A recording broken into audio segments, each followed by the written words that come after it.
Good evening, everybody, and welcome to episode 29 of the League One Review Show. I'm joined this evening by Ian, a regular viewer, a regular kind of. He joins us on the show on a number of occasions. I think this is maybe a hat-trick appearance. I think this is the third time that you've been on the show, Ian. Three or four, I think. So, yeah, here's your opportunity. very enjoyably. If there's anybody new watching, introduce yourself, tell us what you're all about, and don't forget to plug D3, D4 football. Well, I'm a regular contributor to the D3, D4 football YouTube channel and occasionally on the website. But I'm a 50 years plus Millers fan, and I've got a specific interest in League 1 and 2 football. And I'm very happy right now, lying second in the league and hopefully being promoted within the next week. So we've got one happy person on this program. Optimism.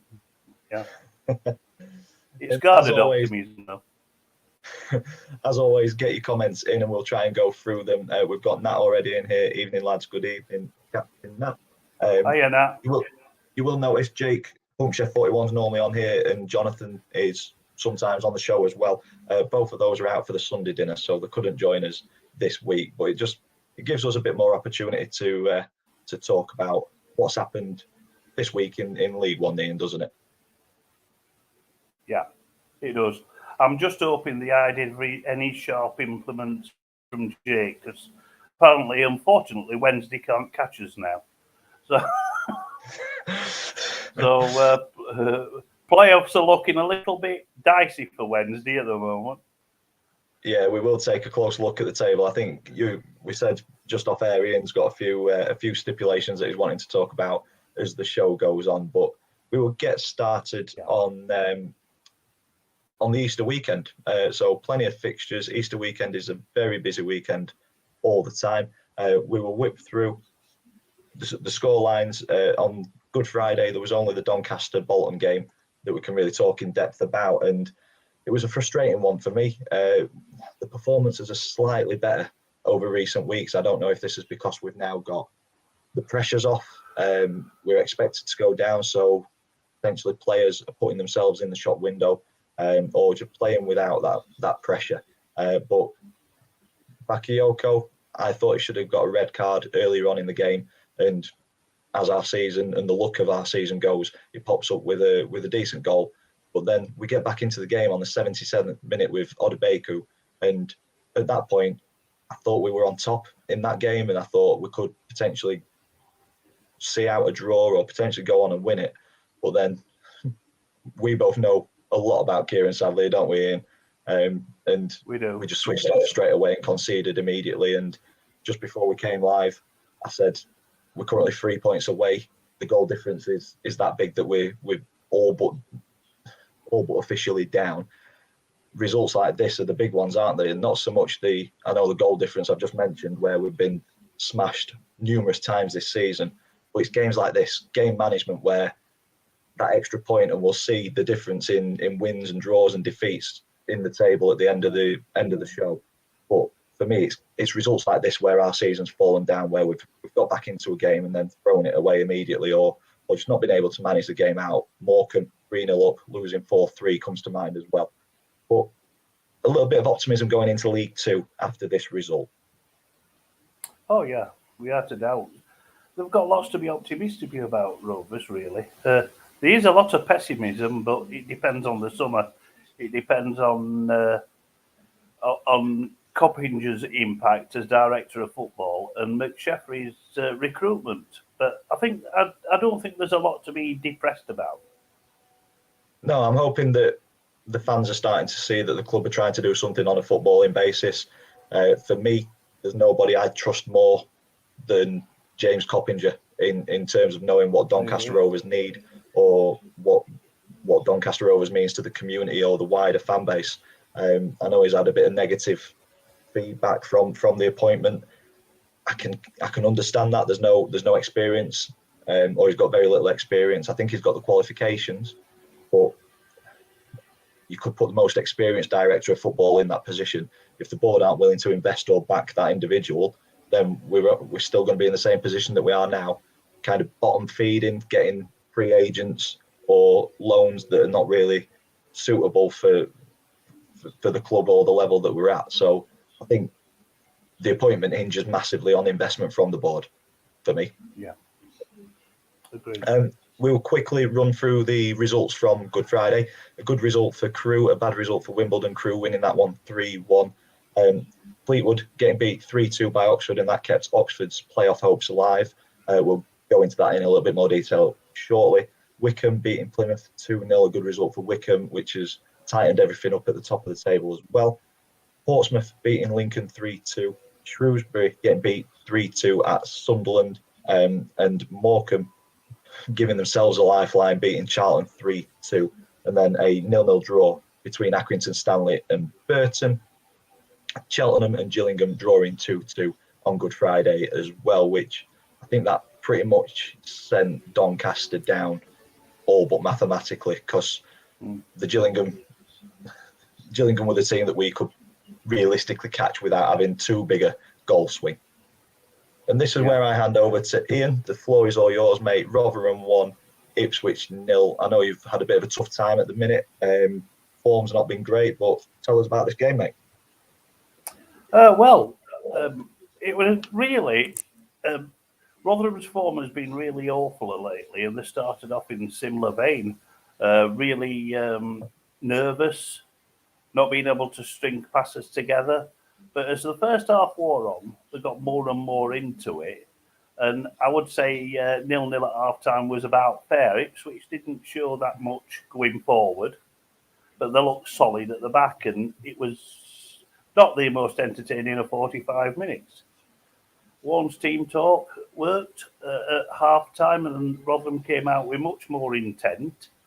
Started building up quite a head of steam, and Michael Smith pounced on a loose ball on the left-hand side of the area, and really good finish on 76 or 78 minutes, and 78.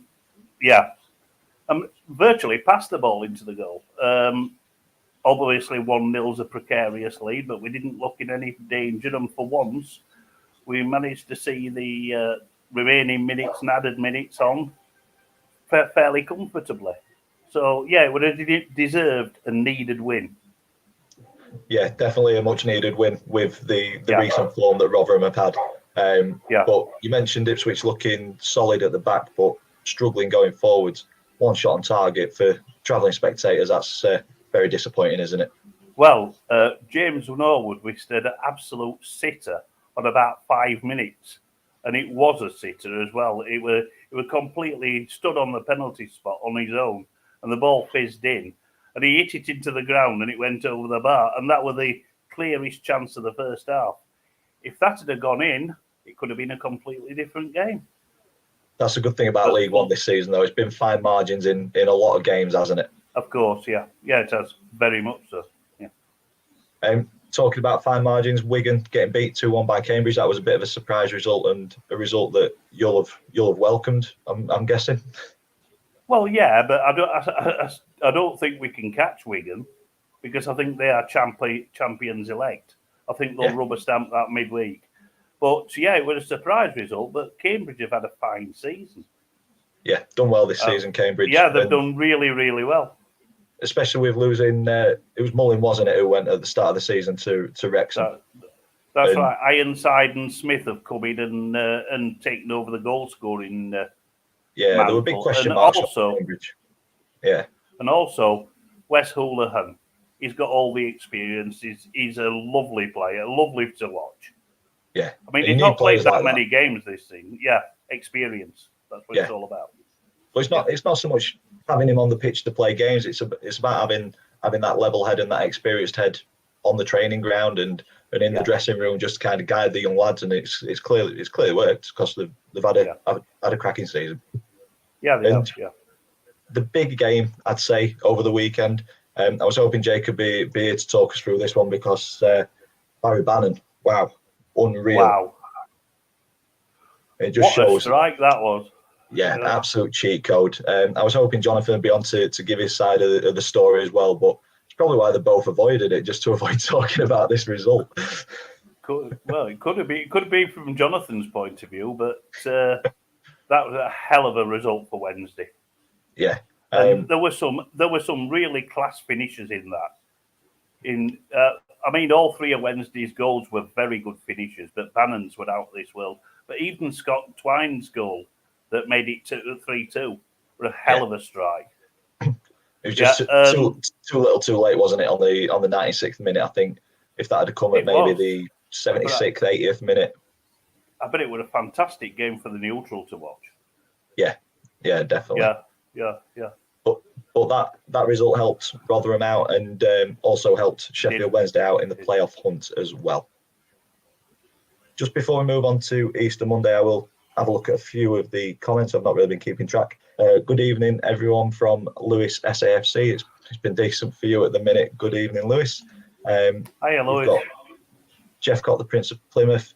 Not just Wednesday, we fell off a cliff. So, yeah, it's looking precarious playoffs for Plymouth at the minute. And that's coming with the Scottish Zidane regarding Bannon as well. And also kind words to an opponent player as well. Scott Twine is awesome.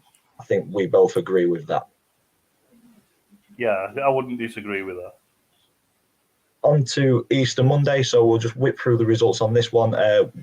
Wimbledon 1, Wickham 1. A good result for Wimbledon there. Wickham starting to pick up a little bit of form. Morecambe 1, Portsmouth 1, Plymouth 0, Sunderland 0, Gillingham 0, Fleetwood 0, which helped neither of those out. I think a win for either one of those pretty much brought them to safety, if I remember correctly. But we will move on to Shrewsbury against Doncaster. And at half-time, I thought we were going down with a whimper, not even a whimper, without any fight or anything. 3-0 down in 42 minutes. The defending was atrocious, but there was a reaction. McSheffrey's obviously said a few choice words at half-time, and he's got a reaction from the players. But again, too little, too late. That game management. And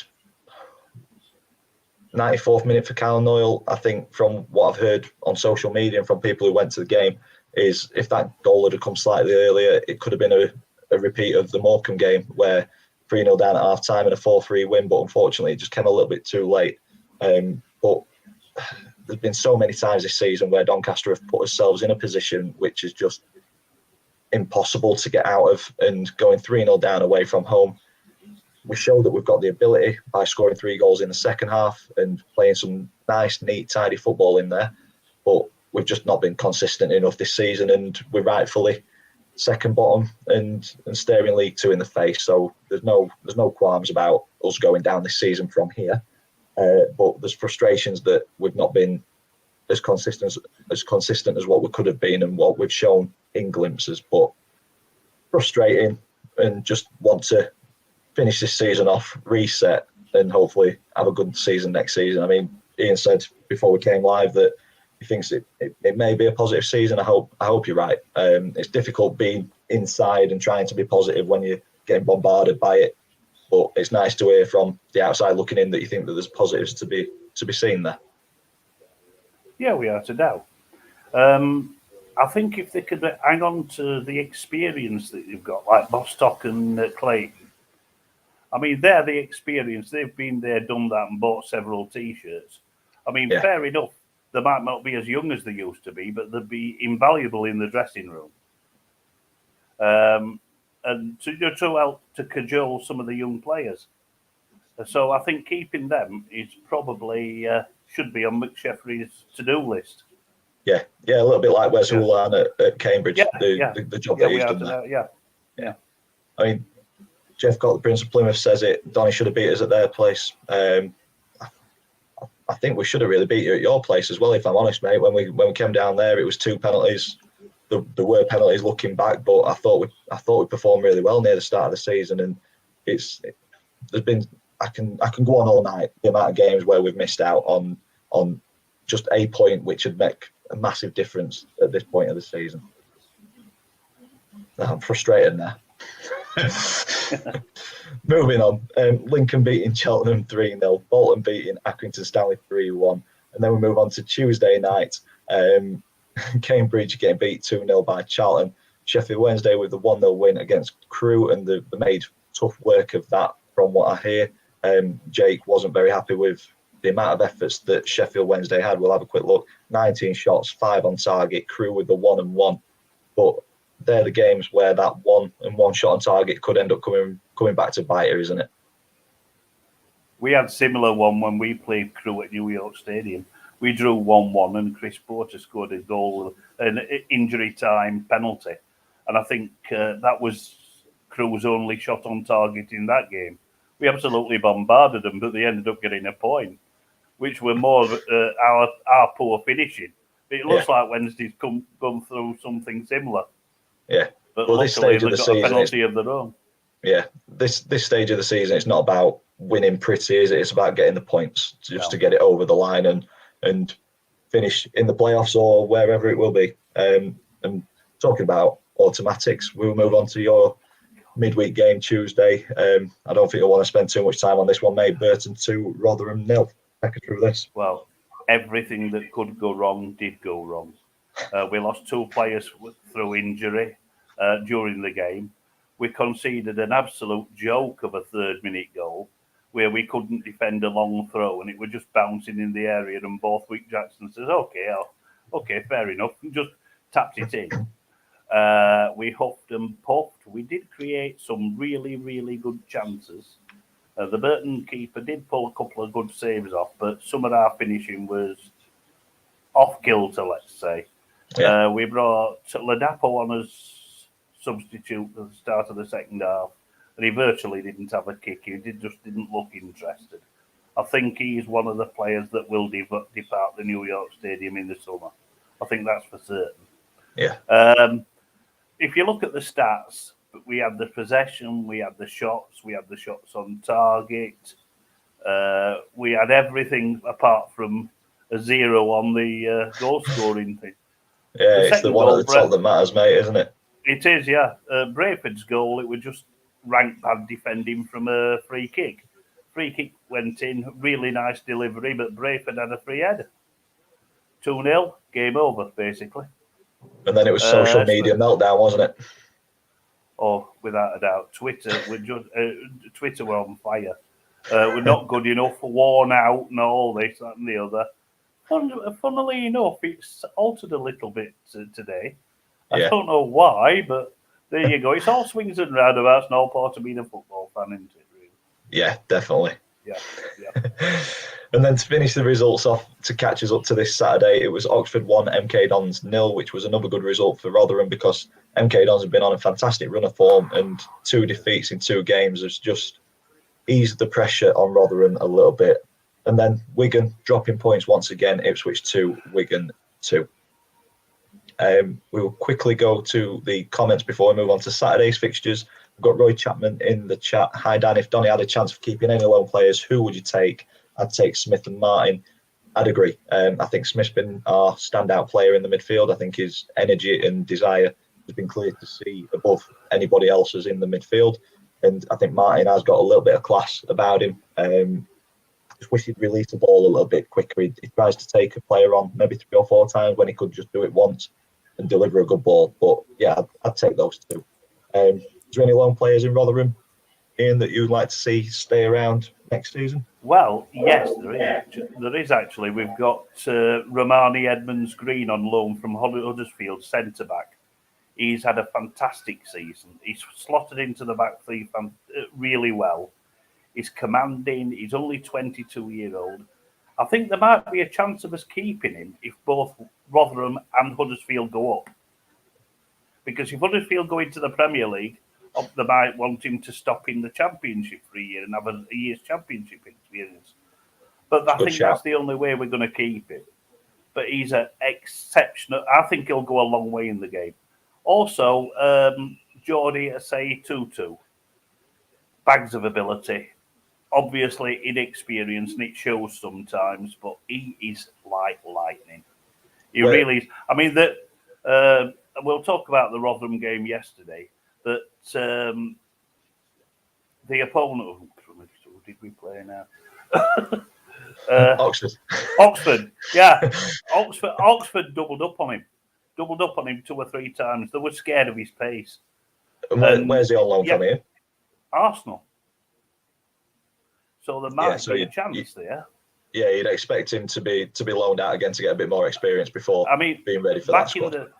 Back in the day, Marek Rodak, who's Fulham's now #1 keeper, we had him on loan, and Fulham allowed us to keep him for the Championship season afterwards. So I'm hoping that sets a bit of a precedent. Yeah. Yeah. It makes sense. So, he's got bags. He does really, yeah.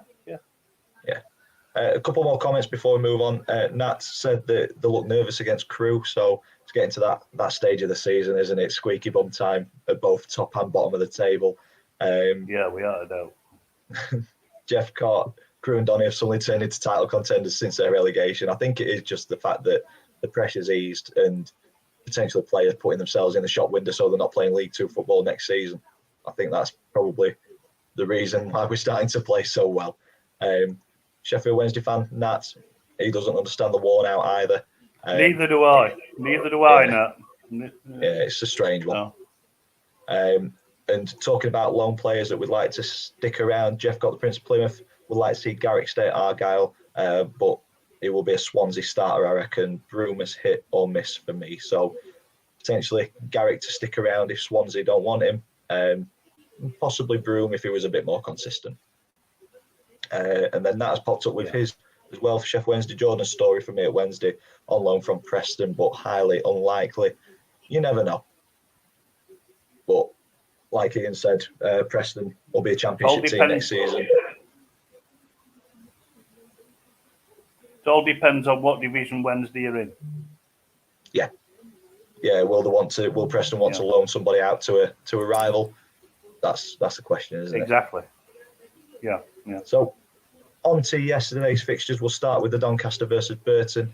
And the thing for me with this, I've said it numerous times on this stream, and if you're watching it on repeat on this video, starting to play well, but it's just too little, too late, and I don't know. It's just so frustrating to say because I think there's been signs of this all season where we've shown bits of ability here and there, but it's just not been enough. And for us now, we're still all but down. I can't believe that we've taken it to the final day.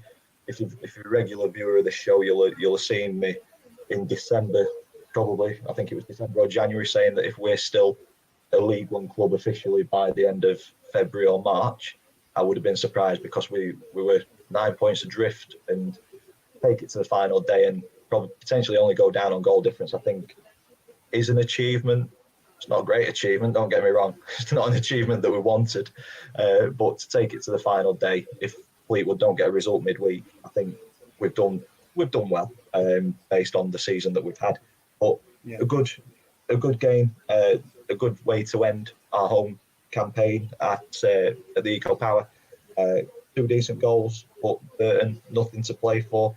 But as Ian said before we came live, they had nothing to play for midweek against Rotherham and pulled out a performance there. But yeah, Burton not conceded in 4, and then we put 2 past them. A lovely header by Joe Dodo at the back post, something that we've not been able to keep out ourselves this season. And then some fantastic football to lead up to Josh Martin's finish where he's rounded the keeper and just slotted it home. And it was an excellent goal, that. Yeah, it's a good work up and quick feet from Josh to round the keeper. But I think for me, this just gives me a little bit of optimism going into League Two next season that potentially if Gary McSheffrey is the right guy with decent recruitment, with James Coppinger above him, who knows? It might be a positive season. Anywhere above 12th, and I'll be happy next season, I think, to stop this rot that has been in for 12 or 18 months now.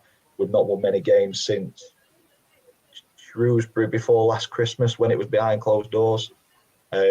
Since then, I think we could have gone top on that game with games in hand, and we barely won a game towards the end of last season, and we've not won many this season either. So I think we just need to get out of this losing mentality, and potentially League Two will be the place to do that.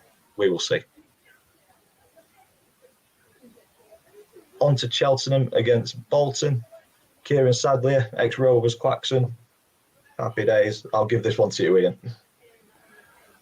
Well, Cheltenham have finished the season, no matter what happens on the final day, in the highest league position in the club's history. They've had a fantastic season. Ex-Rovers, Mr. May has been bombing them in for them. Bolton, the best team in League One, have finished the season very well. And they seem to be picking up the points that they should have been picking up in January or February. Sadly, I always thought it was a good addition for them. And he's starting to prove that. I think they will go very, very close next season. I think the Everett, love him or loathe him, is starting to assemble quite a powerful side there. Yeah, I agree with you. Definitely one to watch Bolton next season for me, and a fantastic season for Cheltenham as well. Yeah. Sunderland against Cambridge, for me, the turning point in this one. Who knows what the result would have been, but I think the red card pretty much put the writing on the wall very early on. I think it was a penalty. I think personally the red card is harsh. I know he's the last man, but I think he's just kind of misjudged the flight of the ball and got stuck under it. And I think it was Ross Stewart who he brought down. I think he's been very smart to kind of position himself underneath the ball and win the penalty. But I don't know. What do you think, Ian, about the red card? Do you think it's harsh or deserved? To me, it was harsh. It was harsh red. I think a yellow would have sufficed. I'm not saying it wasn't a penalty. It was a penalty. But obviously against 10 men, Cambridge are up against it, and Sunderland looked frighteningly good going forward. I mean, was it 28 shots, 11 on target? Yeah. That sounds like a bombardment to me. I think this is the most cut and dry result that we've got this weekend, to be fair. It is. So I'm hoping Paul Wong's had a look at that for Tuesday night, really, as regards our defending. But just a comprehensive win for Sunderland that should. I don't know who Sunderland have got final day, to be quite honest, but it should keep them, keep them on for the playoffs. They've got us on Tuesday, I know that. And Morecambe away. That's not going to be easy for them either. We'll have a look at the table in a sec. Morecambe are a horrible team to play against. Yeah, they are. Comprehensive result for Sunderland, hitting form at the right time of the season, for sure.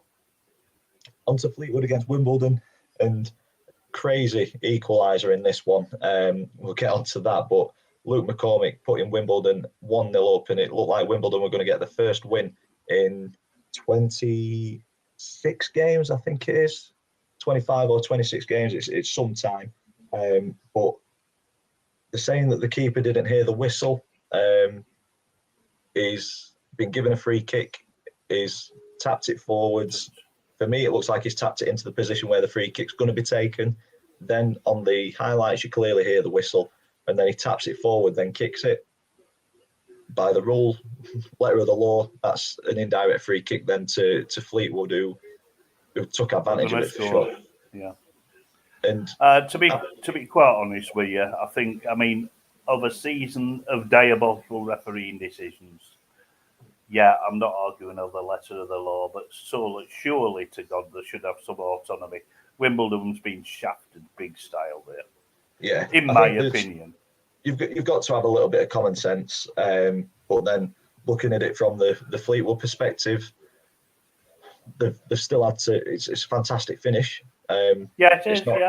It's not like they've been gifted a goal. They've still got to get it beyond an 11-man wall and a goalkeeper, and he's found that one little gap. So you could see it from the highlights, couldn't you? You could see that gap opened up, and he just sort of like curled it round it. It was good, great finish.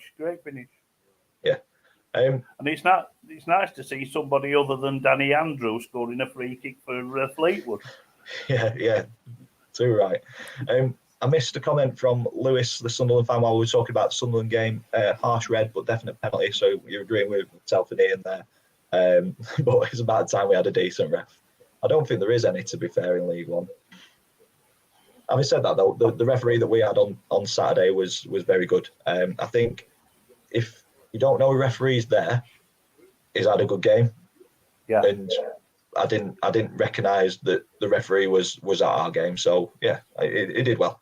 Credit where it's due. I've got some bad news for Lewis about Tuesday's referee for Sunderland Rotherham. It's Bobby Madley. That's not what you want to hear. No. Jeff Cott agrees with you. 100% agree. Referees across all leagues have been a shambles this year. Yeah, it's tough. It's a tough job. I don't want to abuse them too much. Cause they only get one look at it, and they've got to take a snap decision on that. But yeah, there's been some questionable decisions, hasn't there? Yeah, more than one or two.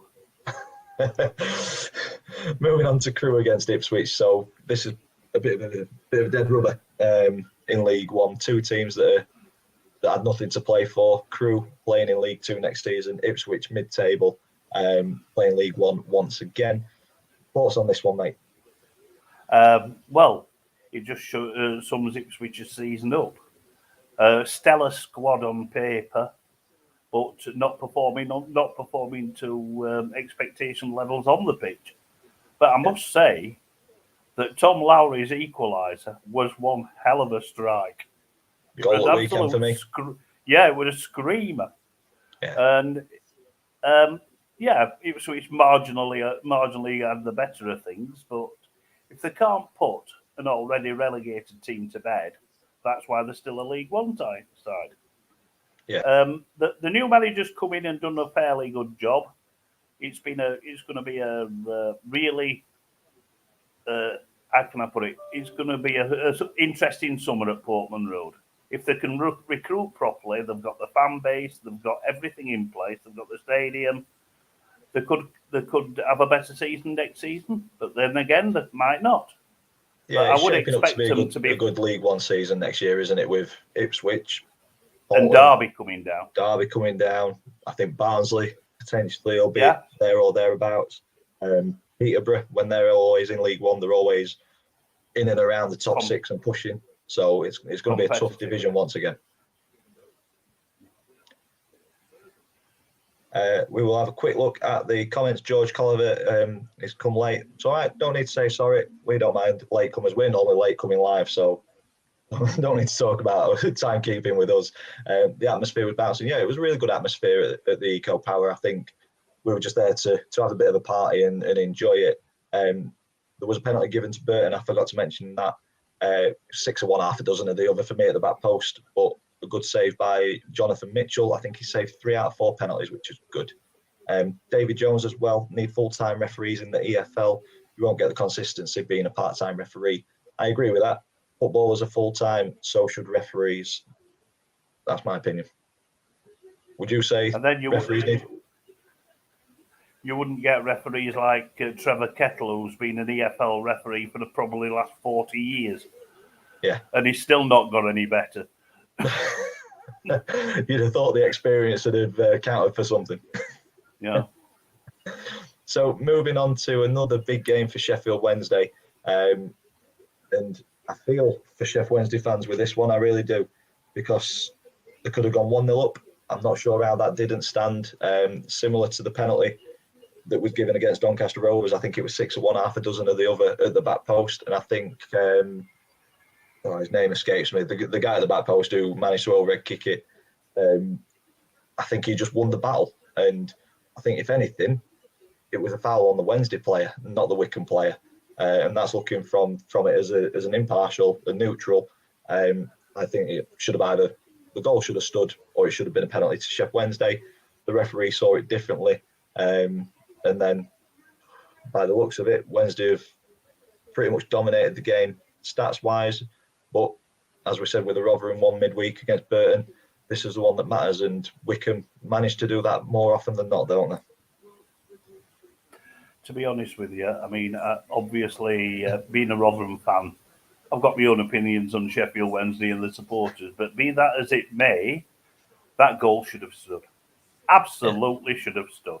And like you said, if there was a foul, it was a foul on the Wednesday forward, and it should have been a penalty. But as has happened all season, Wickham play horrible stop-start football and they eke results out. I mean, I know Gareth Ainsworth's this Sky's darling and whatnot, but I wouldn't like to watch that every week. They're going to go into the playoffs and they're going to use the spoiling tactics like they always do, and probably get to the playoff final. But Hebeke took his goal well, but I think I could have put that in because he was. And Wednesday, unlucky. Just go again. Just dust yourself down and go again. Amadeus, Chef Wednesday fan. Ref was horrible all game. SWFC, we've said poor officiating throughout the leagues, but it is a tough job. I think the only way that would improve it is by getting full-time referees. Talking about referees, Lewis, a few controversial decisions coming on Tuesday then, I imagine, by Madly. Well, if they come in our favour, I won't complain too much. You know what? I wouldn't mind poor referees if they're consistently poor for both teams, but it always seems to sway in one or the other. If it's a poor referee and they're just making random decisions and it's impacting both teams, I take that on the chin. I just don't like being cheated. And that adding to that conversation about the Sheffield Wednesday game, it's one of those games where we go again. Sheffield Wednesday do have a game in hand, so ball's in their court, would you say? Yeah, they're good enough. They're definitely good enough. I mean, Pompey at home on the final day looks a bit sticky, but Pompey are a mid-table side. And if Wednesday play to their ability, they should win. That's on the final day. So, the playoffs are in their own hands, and I'd be surprised if they didn't make it. So would I. Yeah. Moving on to the Charlton game against Shrewsbury. Shrewsbury are currently no win in 5, and this is another dead rubber for this weekend, with both teams playing League One football next season. Both teams flirted with relegation throughout the season, so they'll be happy that this had nothing riding on it coming into this one, and Caden Stockley and Chuck C&K scoring the 2 goals to comfortably brush Shrewsbury aside, would you say? Or, well, looking at the stats, it wasn't cut and dry, was it? It was fairly even, kind of trading blows. They've been fairly inconsistent, Charlton. But when they came to New York Stadium, they looked useful, and they beat us 1-0. They've got bags of experience all over the field. But Stockley and Aniki up front, they're absolutely top-class League One strike force. I think they'll have a better season next season. And I think in total, I think Johnny Jackson has done a good job since he's taken over there.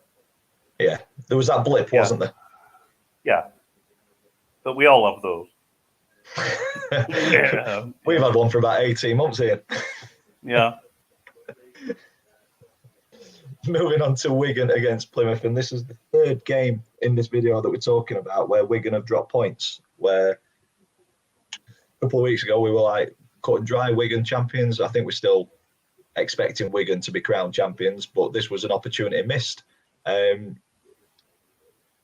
Jeff Cott, Prince of Plymouth, has been in the chat for quite a bit, so please get your comment in about this game. Tell us about it. But from an outsider looking in, a win would have guaranteed promotion for Wigan. Plymouth looking vulnerable in the playoffs. Plenty of chances for Wigan early on and throughout the game, but it was a sloppy goal to concede. He's just said that I have. I'll have to scroll back through. Give me a second. Here we go. For us, I think a point at Wigan is good. It denied them promotion at home, but we now need to beat MK by 3 or 4 goals, I reckon, to get the playoffs. For a team expected to go down, we've done well. There was plenty of limbs for the goal, so he was happy with that. And then to add to his comment about the Wigan game, Michael Cooper is the best keeper in the league, and I will not be told otherwise. The triple save he made on the line was unreal. Yeah, so I agree with that. That was a fantastic series of saves. It was a fantastic series of saves. I mean, as far as Argyle are concerned, they started the season exceptionally well, like an express train, and they had a massive blip in mid-season where I thought, and one or two more people have thought, they're just drifting to mid-table. But they've come again on a late run, and they're very, very formidable at home park.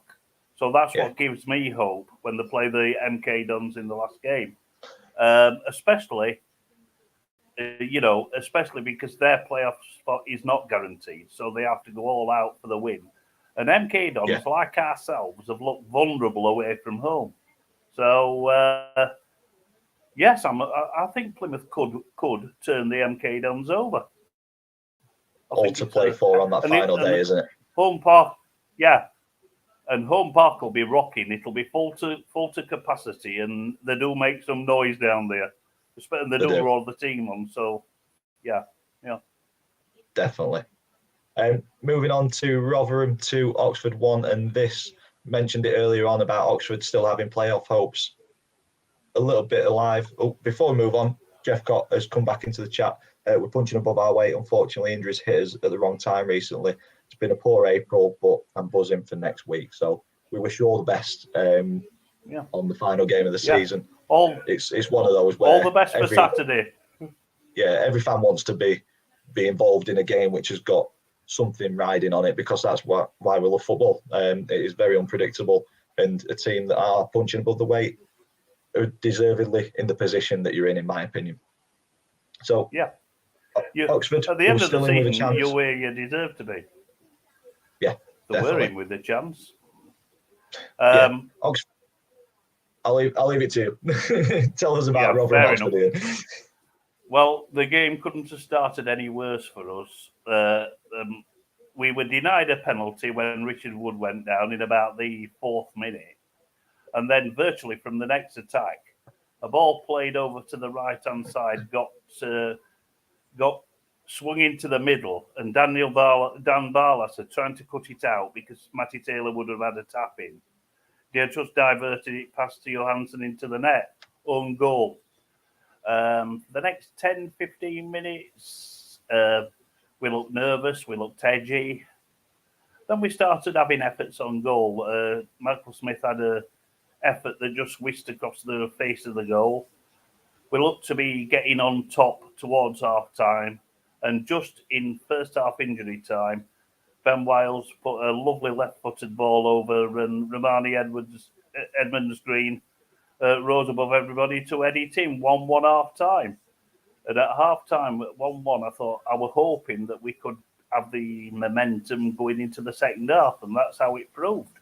We just kept pouring forward. Dan Barlasser missed a shot from the end of the box that just went over.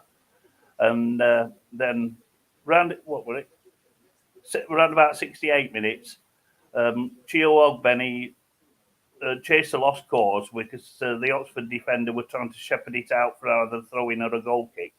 Ogbenny nipped past him, got the ball, kept it in play, and just got wrestled to the floor. It was a definite penalty. And Barlasser expertly put it away. The last 20 minutes, we could have scored 3 or 4 more. Michael Smith had a couple of good chances that he missed. Ben Wiles missed a one-on-one. And we saw the game out very comfortably, which keeps promotion in his own hands with 2 games left. Very, very happy. Definitely, I agree with that. Oxford, before this game, they needed the win to keep their playoff hopes alive. We've got them on the final game of the season, so it's nice to know that we're going to Oxford with them having nothing to play for, because it could have been a damaging result if they needed to win to get into the playoffs. But for me, 10 points from 36 available against teams who are currently in the top 6. Said it at the start of the season about Oxford always being there or thereabouts in that playoff mix, but it's getting that consistency against teams in and around them, and it's come to haunt them again, hasn't it? On the ball, and you're talking passing ability and actual interplay, Oxford are very, very good. Yeah. They are very, very good, and it's a joy to watch sometimes. But if you get a team like Rotherham with a high press, and Oxford players don't seem to like the physical side of the game too much. We did bully them. We did bully them. The number of times that we stole possession of them, because they've got great midfielders like Brannigan, but he wants like 10 or 20 seconds to think about what pass he's going to put it. We're not giving him that. We're on top of him. And I think that's Oxford's Achilles heel. I think they need probably a nasty little rat in centre mid like we've got in Ollie Rathbone. That'll just run for 90 minutes. I think League One. Nasty little rat. Well, you know what I mean. I mean, pressing them all the time, not giving them the time on the ball. And I meant that in a complimentary way, to be quite honest with you, because Ollie Rathbone's been one of our players of the season. Hopefully he's not watching. But like I said, I meant it as a compliment. Yeah. So we've got 3 games left to talk about before we have a look at the League One table and finish up. MK Dons, they've had a bit of a tough week over the Easter weekend with 2 defeats, but they're back to winning ways. And what a goal by Harry Darling. Picks it up in his own half, runs the full length of the field and slips, but manages to get it in the bottom corner. Yeah. I mean, to be quite honest with you, but I think Morecambe defence, we're just standing watching him do it. Yeah. There were no pressing the ball at all. It was a good finish. It was great, but he could have done that on his own on the training field with the pressure that Morecambe defence put on him. Yeah. But a very good run, a very good finish to set them on the way. And then a Harvey winner to double the lead and seal the victory. But Morecambe, not safe yet. There could be changes down at the bottom. It's very unlikely that Morecambe will go down, but it's possible. That no shots on target will be worrying for Morecambe fans, especially with the likes of Cole Stockton on there. But MK Dons are a very, very good team at this level. Comfortable win. Yeah, it looks like a routine win for them. Really. Yeah. On to the penultimate game, another dead rubber in League One. Accrington Stanley 2, Lincoln 1. And we say it time and time again that Accrington is such a tough place to go to. But it was sloppy for the first goal. Defending was there, but nobody really committing to getting onto it. And then it ends up hitting Jackson and going in, who's been credited with the own goal on 34 minutes. And then Lincoln just couldn't quite get into the game. A couple of bad injuries before that first goal for Lincoln as well, which we hope they're not as bad as first thought. But a bit of chaos for the second goal. And then Lincoln, consolation, but too late on the 93rd minute. My heart's always in my mouth when we actually come up against Accrington, because you know you're going to get a game. You know exactly what Accrington are going to do. They're going to battle and scrap and everything for 90 whatever minutes it is, regardless of whether there's anything hinging on the game or not. John Coleman, I just can't praise him enough for the budget that club has and the punching above the weight season after season after season. I think it's another top half finish for them. I'm not altogether certain, but nobody likes going to Aki. No, but I do think they'll lose 1 or 2 players in the summer. I think the centre back Ross Sykes, I think he's been tapped up by 1 or 2 championship clubs, and it's a great breeding ground for potential players. Accrington. Yeah, that's because I think they get coached properly. Yeah, exactly. Yeah. He finds gems from lower leagues for next to nothing. Like you say, the budget at Accrington, I assume, isn't that great. But yeah, he manages to get performances and results, and like I say, the punching above the weight more often. Yeah, they do. Yeah, with that. And as for Lincoln, I think if they get some of the injuries cleared up and Appleton has more of a settled squad next season, I think they'll have a better season. Yeah, it's been a tough season for them, isn't it? It has, yeah, but they've survived it. That's the main thing. Yeah. And then the final game of the weekend, Portsmouth 3, Gillingham 1. Ronan Curtis with a couple of goals, and it frustrates me a little bit, Ronan Curtis, because you can see bags of potential there, but it just, the consistency lacks, doesn't it? A player of his ability, Yeah. you think Portsmouth would be building a team around him and he'd be pulling them into the playoffs, but it just doesn't seem to happen, does it? Well, look at the squad Pompey have got. I mean, they seem to recruit very well and very. They've got they're strong, every position. Yet they're so damned inconsistent. Yeah. Curtis, I don't know. It might be his final season. Who knows? He might be tempted off elsewhere because mid-table League One's no good to a player of Curtis's ability. They might be able to keep George Hurst for another season or even sign him permanently because he's had a good season for them.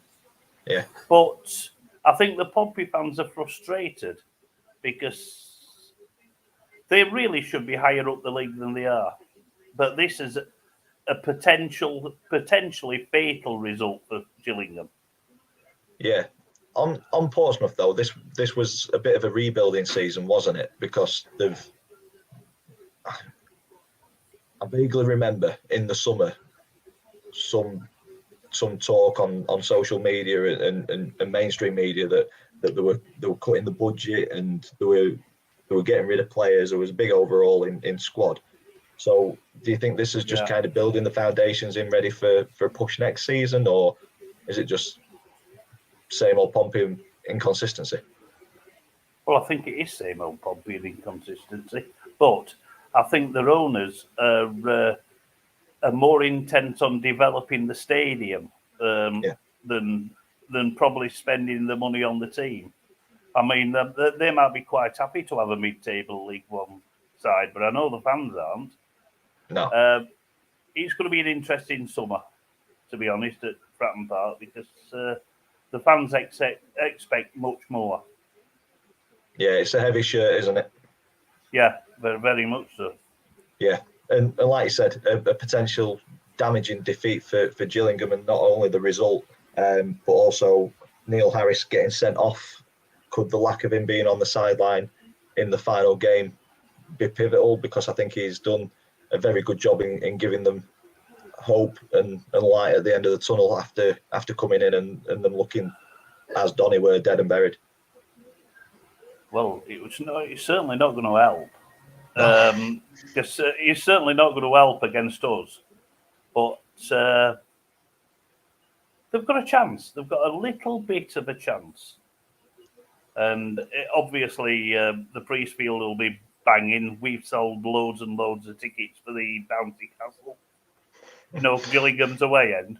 Yeah. So it'll be interesting. I'm hoping that if we can get a result against Sunderland, that Gillingham's irrelevant and we're like on the beach. Yeah. But it's just a promotion. We should have enough. Yeah, we should have enough to beat Gillingham, even having said that, because they don't look very good in defence. But we've lost to worse teams than Gillingham this season, so I'm not. I'm going to say I'm not 100% confident, but let's see what happens, eh? But they've still got a smidgen of a chance. I think it's only Morecambe that can catch in it. Fleetwood as well. We will move on to the table as well, that's all of the results gone through for this week and this weekend. Moving on to the table, we'll start down at the bottom. So Crewe already officially relegated, but then it's down to Doncaster, Wimbledon, Gillingham, Fleetwood and Morecambe for the final three spots. It's looking like Doncaster and Wimbledon are all but mathematically down. I mean, we're on minus 45 goal difference, whereas Fleetwood are on minus 17. So it's a 30 goal swing. It's not too much, but Fleetwood got the game in hand against Sheffield Wednesday midweek. So if they get a result there, that sends Wimbledon and Doncaster down. So then Gillingham on the final day could potentially catch Morecambe if Fleetwood win. So Morecambe's still looking precarious at the minute. But as I mentioned at the start of the stream, we were talking before we came live, Doncaster have won 10 games this season. All of the teams around us have won 7, 6 or 8. And that game management, you look at the draws that other teams have got, they're much more, apart from Crewe, who have only had 8. But the teams above us, you've got 19, 16 draws. If we'd have changed some of those 28 defeats into draws, we might still be fighting coming into this game at Oxford. But it is what it is. We're down in League Two. But yeah, the important thing down at this point of the table is between Gillingham, Fleetwood, and Morecambe, and that hinges on the midweek result against Sheffield Wednesday, which I think Sheffield Wednesday should win, really. You would think so. But like I said, this division this season has been absolutely. Some of the results have been out of this world. Have been Colton busters. So Wednesday have just got to be professional and do the job, and Fleetwood have just got to go for it. It should be interesting. Yeah. David Jones in the chat, can't see Fleetwood beating Sheffield Wednesday or Bolton. The down for me. Gillingham survived by the skin. Yeah, it's going to be tough, isn't it? It's going to be very, very tight. Definitely keep an eye on that. So that's the part of the table that I can talk about. We'll move on to the part of the table that Ian can talk about. Talk us through the top 6 before we finish up. Quite easy scenario, really. We've got 2 away games left. We've got Sunderland on Tuesday, Gillingham on Saturday. If we win one of those 2 games, we're promoted because of the 6-goal swing. If we could feasibly be promoted, even if we lost both those games, if MK Dons lose at Plymouth. So I'm expecting us to beat Gillingham. I don't think we'll get anything at Sunderland. I honestly don't. Because our away forms tailed off quite dramatically, and Sunderland look back on form. But we're good enough to take something from Sunderland. I mean, we battered them 5-1 at our place, but I think it's a different animal at Stadium Elite at the moment. So, I think it probably will go down to the final game, and I expect Wigan to sew the championship up midweek as well. Yeah. Would you say Sunderland are an outside for automatics if it's a 3-0 win at the Sol on Tuesday? That puts them 3 points behind you. I mean, there's a 10-goal swing there, isn't there, with a goal difference? But unlikely. It's not beyond the realms of possibility. And 1 or 2 Sunderland fans on their forums think it is a possibility. I just look at that form, and they're hitting the purple patch, aren't they? Yeah, they are. I'm trying to think that our defence is a little bit better than Cambridge's. Than Cambridge's, really. Yeah. I mean, I'm hoping not. But like I said, it's a simple scenario for Rotherham. Win 1 match out of the 2 they've got left, and they're going up. Yeah, I'd agree with that.